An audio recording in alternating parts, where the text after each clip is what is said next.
In this video, we're going to take a look at something a little bit different for the Jazzmentl channel.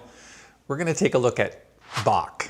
Now, I totally get that this is a jazz channel, but if you know anything about Johann Sebastian Bach, he was pretty much a jazz player before his time. Now, the concept of swing and all of that wasn't around at that time, but the way that he put his music together, played the piano, played the organ, it all sort of lends itself to being jazz. And I think it's a good idea for you to download the sheet music. I'm going to put a link below and follow along with this tutorial, because if you play this, it's going to help your playing in a very roundabout way, because there's an independence of hands here that really works well. It's kind of like you've got this left hand bass thing going, you've got the right hand playing eighth notes, and it's in 9/8 time, so it's a little bit of an odd time signature, but definitely fun to play, great thing to learn, and it's really going to help your playing.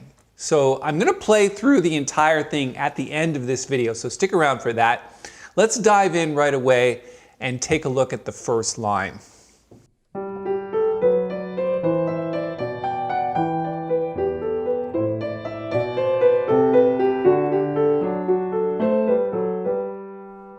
So the thing I really like about this is, again, you might want to think about the left hand like it's a walking bass line.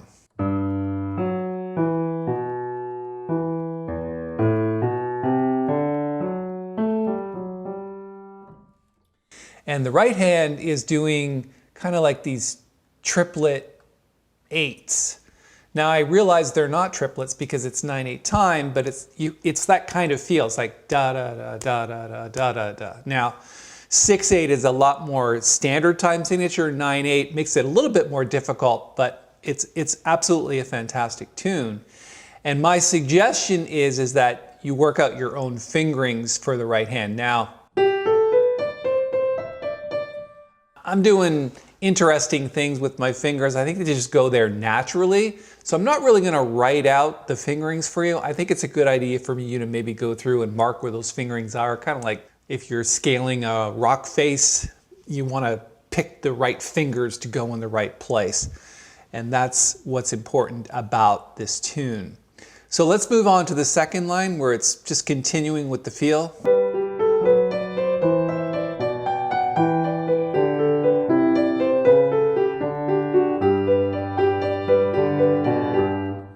The reason why I put these chords on top is because I wanted you to start to think about the tune not just as notes, but as chords that are moving along with those notes. Because when you get to the solo section, we're going to take those chords and we're going to have to apply them to an improvisational section. So it's a good idea to start thinking about the notes in terms of the chords that come above. So you can see this whole bar is pretty much G, it's just changing the bass notes. The next bar is E minor, the next bar is A minor, and the next bar is D7. Now, if Bach were alive today, he might not even know it as a 1-6-2-5, which is a standard jazz progression. Again, that's the whole meeting of the worlds between this sort of classical music and jazz. And the next line is just the same. It's again, it's 1-6-2-5. All right. And then you get down to this next section, which is taking a step back from the eighth notes and just playing sort of these long whole tones. So you've got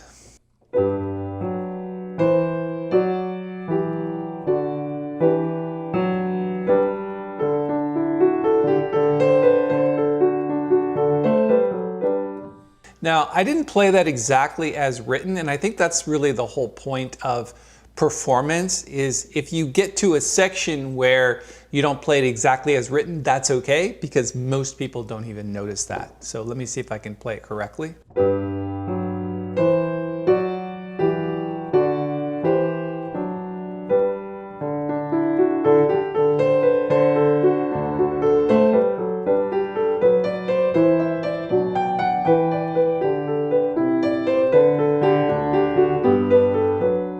And then it just continues, does a repeat, does the same thing again, and then eventually it gets into the solo section, which is here. And I've just kept the bass notes going, you can see it's like G major 7 over F sharp, then C over E. I'm keeping that bass stuff going, and I'm going to post also a link to the backing track below, which you can download and practice along with it, because it's a good idea to play with bass and drums, this arrangement that I've done. So the chords are consistent throughout the solo section, and you're just going to repeat that a few times, and then it moves on to this section, and it is getting outside the key a little bit. We're starting in D, then we're moving into the key of C. It's also going through E at a section. So let me play this section for you. So it's going to A minor.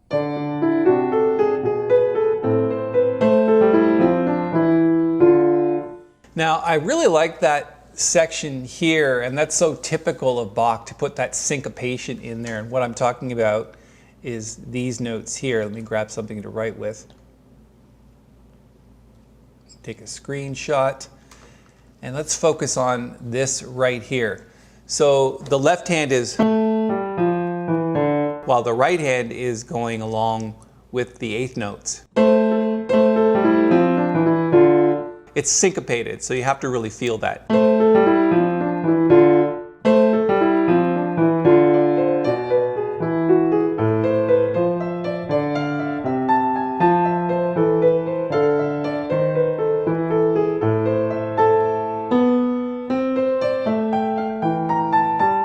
And then it goes on to this next section and just keeps going. And we've kind of run out of time for this video. So what I'm going to do is in the next video, I'm going to talk about the solo section. And you can just play it note for note right through to the end. And then again, in the next video, we'll talk about this solo section and how to solo over top of it. So what I'm going to do now is play the tune through in its entirety, play a few choruses of solo, and you'll kind of get the idea. I'm going to play it along with bass and drum. So if you have any questions about this, please post in the comments below. If you like the video, give it a thumbs up. And of course, we could always use a few more subscribers just like you. Let me play this tune, Jesu, Joy of Man's Desiring. It's actually my mother's favorite song. She's no longer with us, but this was something that she looked forward to hearing every Christmas. Let me play it for you.